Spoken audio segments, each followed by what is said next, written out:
तो चलिए दोस्तों हम आज की अपडेट में आपको एक ऐसा बात बताने वाला हूं कि दोस्तों आप भी बात सुनकर खुश हो जाइएगा। तो दोस्तों आप क्यों नहीं खुश है कि आपका ट्रेंडिंग स्टार इंटरनेशनल स्टार का न्यू सॉन्ग आ रहा है दोस्तों सारेगामा हम भोजपुरी से।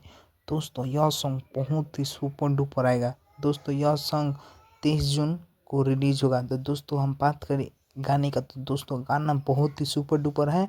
अभी तो दोस्तों पोस्टर रिलीज नहीं किया गया, लेकिन नथुनिया 2 पोस्टर रिलीज कर दिया गया है।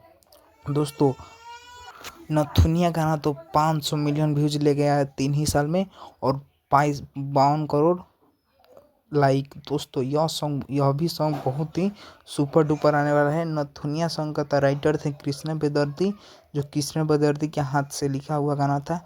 और दोस्तों देखिए इस गाने को कौन लिखे हैं और कैसा गाना है। दोस्तों यह सॉन्ग बहुत ही सुपर डुपर आएगा 23 जून को।